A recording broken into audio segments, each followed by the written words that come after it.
Teresita Blanco de su sister, and we're continuing with Saturnastra Lamina. This is chapter 3, The Journey.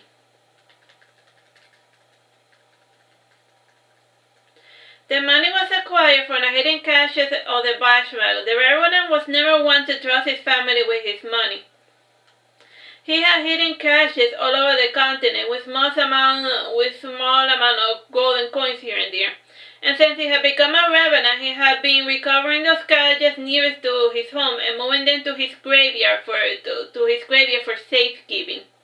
And since the Bashmago had no true use for money, he made Irving his third heir to his respectable fortune. He gave Irving what he had managed to save up until now. 20,000 gold coins, 20 precious stones, as well as 12 silver beer spoons, 5 candlesticks, 15 jewel brooches, 40 pieces of garments, and iron sword, 2 pendants, and 3 golden bracelets. You write down the list for your inventory, and you proceed to hide those items inside your area. And this will make hauling such a wealth a lot easier. And it's also the matter of bandits to consider. And on hand, you gave Irving 5,000 gold coins. It will be more than enough to fund the first leg of your trip. Before leaving for good, you travel to the nearby town of Sphynx, and you purchase there 2 horses, a mule, and 7 changes of clothing for Irving, as well as enough undergarments to cover him for a month. And like a doting mother, you begin to pester him about his lack of hygiene. And you buy him a toothbrush and practically force him to take 2 baths a day. And you also bathe and groom his 2 goats and the horse and the mules as well. And you will never want to put up with foul smells for very long. And while in town, Irving had the indiscretion of asking shopkeepers for spell components, and the people there make fun of him. And they found it adorable that a poor farmer's son wanted to be a magic user. And despite being practiced despite in the continent, magic was naturally associated with wealth. Even non-practitioners knew that it costed an arm and a leg to study magic in this world. You chose to him back during Irving's trip to town, and you explain to him that you hate being around a lot of people, and you tell him if he gets into trouble, he can always say your name, and you will be right by his side. Irving moves around town better than you expect, and he was already used to doing trading trades on behalf of his father.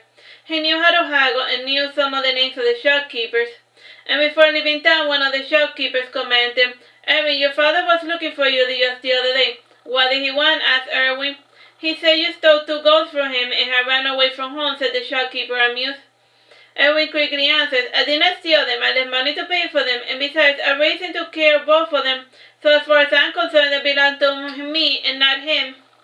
"If you say so," said the shopkeeper.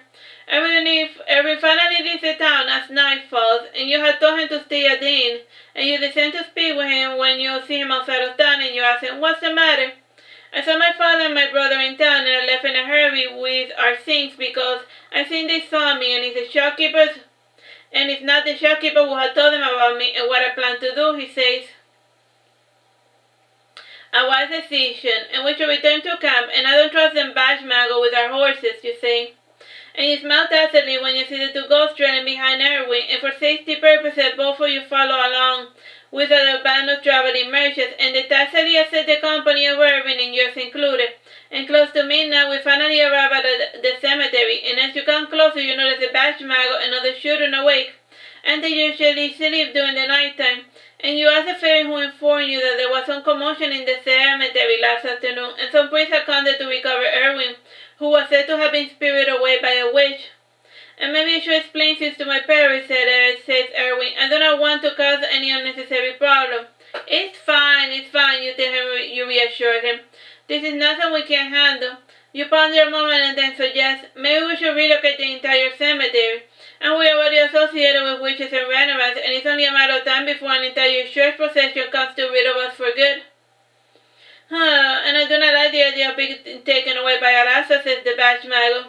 "As far as I can tell, this whole thing started because of you," commented Irving, yawning. And before the Bashmagos could retort, the boy went inside his tent to sleep. You 2 proceed to sleep beside the Sphynx statue, and as usual the creature was silent during your dream-like wanderings.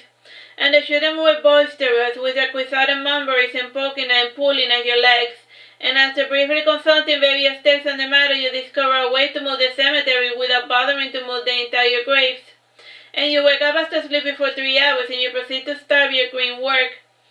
And you begin by going into town to find fragments of glass, and you take the remnants and melt them in with your hand, and you slowly shed them into 3 small glass vials. And while you wait for them to cool and finish solidifying, you go to the willow tree and make corkscrews for each of the vials. And then you take a bit of dirt for each of the graves and put them inside the vial. And you then go to the middle of the town and dig until you find a massive graveyard. And while searching through the bodies, you find tiny bones that pertain to each of the children's body. And from each cadaver, you take the staples, and that is to say, the smallest bone in the human body, and it can be found in the ear. And for the bodies that you can't seem to find the head, you take the small joints, bones, or a piece of the toe. And after you cover out the massive grave and flatten the ground with your claws to hide hints of its very existence. And following, you dig up the batch maggots, and the bastard is still in the process of decomposing, and he's none too pleased to see what's truly become of him, and he turns his back to avoid seeing you poking around his maggot-filled head in search of his tapes. You cover up the grave unceremoniously, and you then proceed to dig around the grave, around the statue of the Sphynx, and once you find the base, you continue around it until it is completely free from the ground, and you clean the moss, the climbing vines, the fungus that had grown around it, and you also clean the top and everything. And after a long night's work, you fly in search of the river, and the forest looks a lot different at night, and you cannot make heads or tails of your surroundings.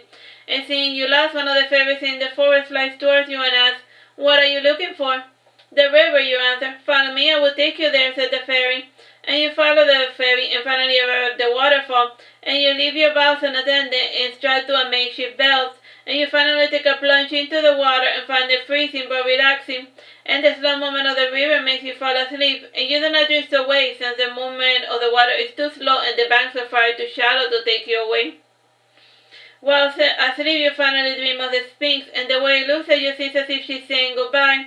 And she does the color and luster that you had seen the first time she had visited you upon your dreams, and as a storm marvel she has a crack that cannot be fixed, and she turns to dust before your very eyes, and her power has finally faded away. When you awaken, you cannot help but feel that you had killed her, and you think that she died by taking away her charge. Then again, the Galatea effect is not one thoroughly understood, and you return to the cemetery with the rising sun. And everyone is already up and about and packing everything for a journey, and he comments, Your Sphynx statue broke, maybe." "That's odd, I knew you shouldn't have cleaned it so hard," commented the batch maggot, and he stands before you in the flesh room ready to go. And the children's ghosts gather around you, and they sense that time has come for them to move. "I am surprised at how well you are taking this new life," says the batch maggot to Irving. Irving smiles and answers, "And what is it to me? A few world ghosts and a spectre, and I find the living to be a lot more sinister. And I have slept in this grey cemetery for 2 nights, and other than pulling my legs and nibbling at my hair, my nights have been rather pleasant." And Bashmago thinks for a moment, and then he remembers his own father and frowns, and he was still alive while he was rotting away on the ground, and he begins to tell you, "Before I go, I have some unfinished business." "You are not the only ghost with so-called unfinished business. Shut up and let's go," you tell him, frowning. And before leaving, you take a large round white pebble at the base of the Sphynx statue, a small memento to remind you of your silent companion. Your journey through the Tower of Soveros is rather pleasant, and peace is only disturbed by the occasional rain. And at night is when you are most tense, and you are not alone watching over your charge, and you are only comforted by the cold stone in your grasp, and to pass the time you offer it food and talk to it, the same way you would have done to your silent companion. And Irving does not find your behavior even the slightest bit strange, and he too was in the habit of talking to things that could not talk back, and in his case he would have prolonged one-sided conversation with the horses, the mule, and the 2 goats. And better, he would say, "It is a habit I picked up as a shepherd."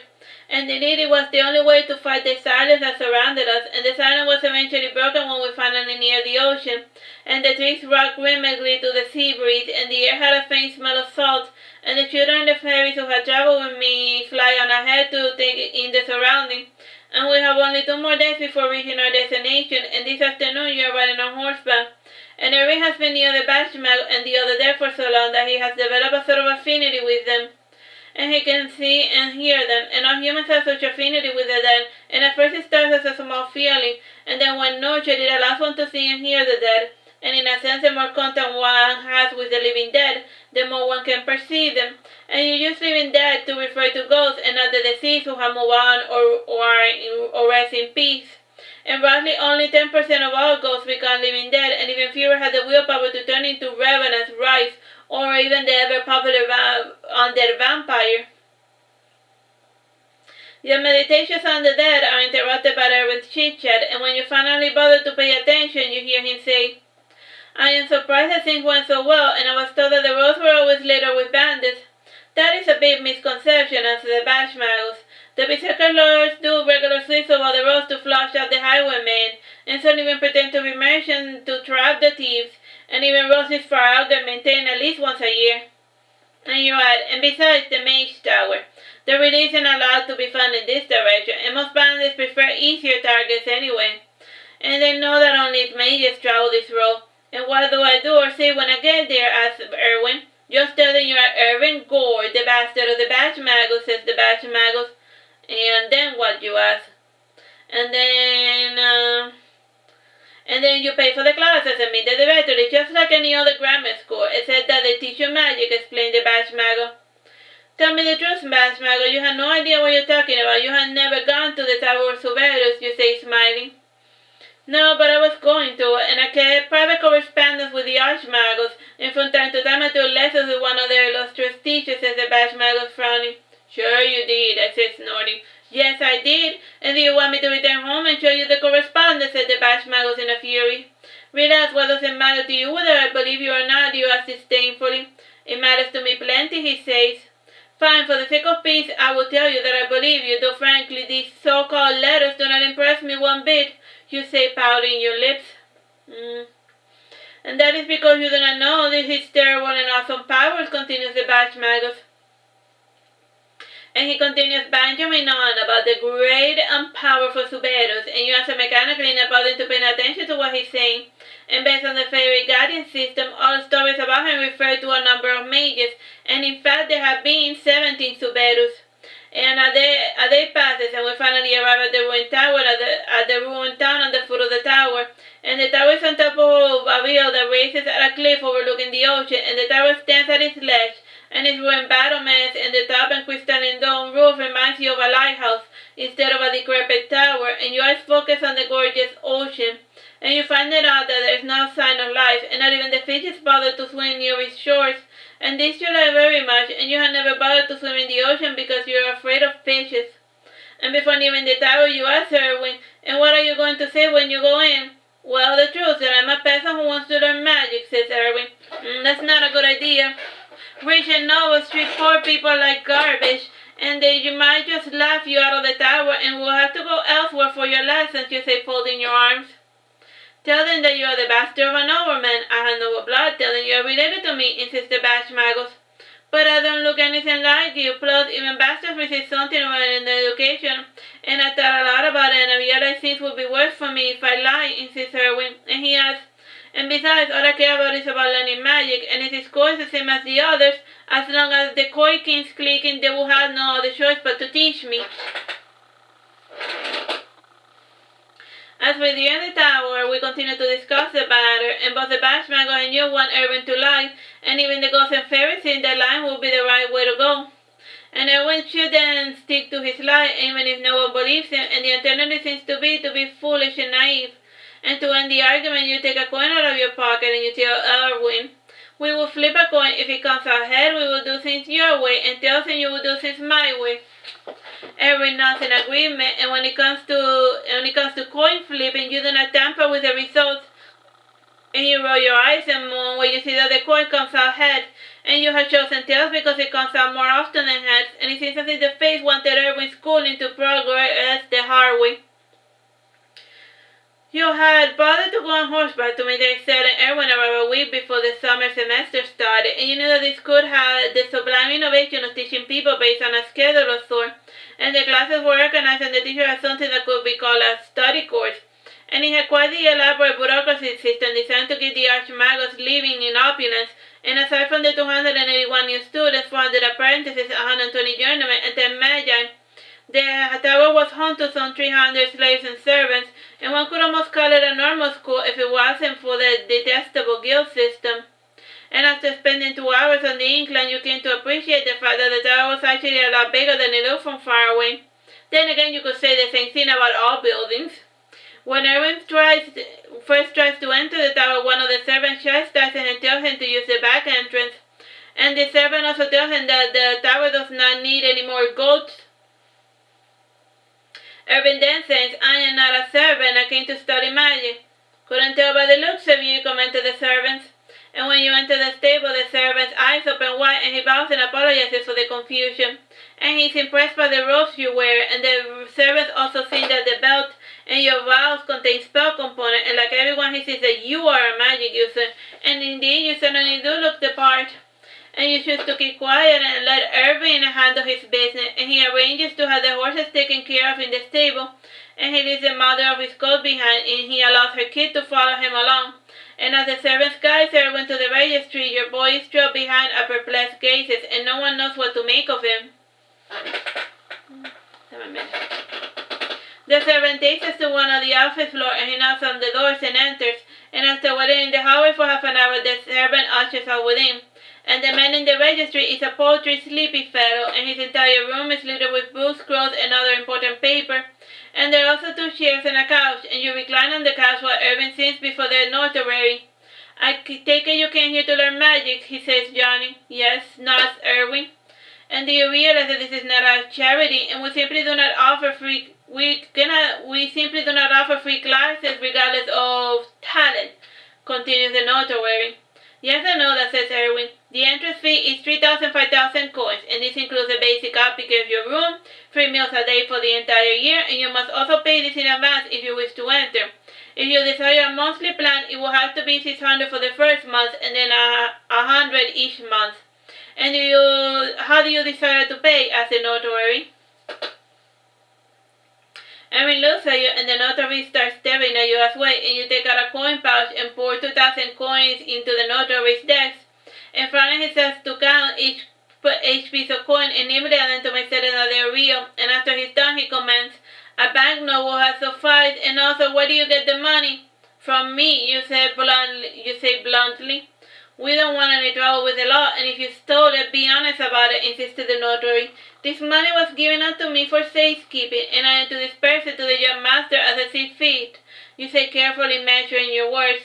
The notary looks at you with an eye of suspicion, and sensing that you were speaking the truth, he decides not to question the matter further, and the notary opens a registry book and holds a quill, and he begins to ask Irving basic questions. "Name?" says the notary. "Irving," says Irving. "Just Irving?" says the notary. "Chairman," you add. "And how much training do you have?" asks the notary. "None," answers Irving. "Really?" asks the notary, looking at you. "Yes," you answer, frowning, and a smile returns to your face when you note the goat eating some of the rare flowers lining the paths around the office. And based on the care that had gone into growing it, you guess that the goat was eating some rare spell component. "Where are you from?" "Sufted," answered Irving. "And did you receive your education through grammar school, or do you have a home tutor?" asked the notary. "I only went to the grammar school 5 times, and I had just finished learning how to read and write only a year ago," says Irving. The notary writes down the information, and you notice a slight grin painted on his lips. And then he asks, "What is your main source of income?" "I worked as a shepherd for my father, but he never paid me, and I have no current employment at the moment, and my guardian wants me to focus on my study," Irving answered. You retain your poker face though you secretly are proud of the reservation shown in Irving's answer, and he will wait at least 3 minutes before speaking, and the notary was used to this sort of evasive behavior when interviewing a prospective mage. And according to the fairy guidance system, he was a double agent, and the fairies did not know his name, and though they had seen his face before, and based on the strange effect he had over them and over you, you guess he was Sterling Guy or one of his subordinates. Sterling Guy sees you staring at him and smiles, and his eyes imperceptibly moves to look at the fairies that surround you, and guessing the nature of your power, or at least of your relation, he asks, "And what shall I tell the master about you? He seems quite distraught by your otherworldly presence, by the lack of a better word. And if he has questions about me, he simply must ask me himself. You answer not desiring to open up to a spy. I do not mean to be rude. My master is worried about your intentions. That is all, said Sterling Guy, putting Irving's paper away. And you seem for a moment and wonder how your dear brother would avoid this little predicament, and you eventually offer one of his signature truths for cryptic responses. I am here to protect those who are close and dear to me from the dangers of the world, both real and imaginary. Sterling Guy laughs where Irving frowns, and Irving hates it when people make fun of you. And the rest of the conversation goes on more presently, and after paying a little extra, Irving was allowed his own room, writing desk and a table and a bookshelf and closet, and he was large enough to allow other improvements that they would come at a price, and the price for the books and quilts and other surroundings were overpriced in the tower, and there was not a store within miles around. And to get around this letter, the man you sent the batch magos to the ruined towns in search of supplies. It isn't your sunset, but he eventually meets with the illusion Persian, and you buy from him at an extremely low price the items that they require, and after the first incident, the high magos and those who had eyes to see start growing suspicious of your presence and your intention, and as to be expected, you eventually get summoned to meet the arch-mago Suberus, and he has the look of an innocent, kindly, benevolent old man, and you are naturally inclined to distrust anyone who paints himself as trustworthy. And everything about him was cliché, from his acidine night robes to his well-kept beard and his thick mustache, and his cynical, distrusting eye, his quivering lower lip, and his manicured hands which gave him away. And he was a wolf who thought himself a lamb. And those cynical, self-righteous bastards were always a pain to deal with. So better offered you, and he gestures in a fashion as if to guide your eyes to look at his so-called impressive mage workshop, and chuckling, you see, my father with humble surroundings can cast circles around this scrub. Alright, so let's continue with this later. Bye bye and God bless.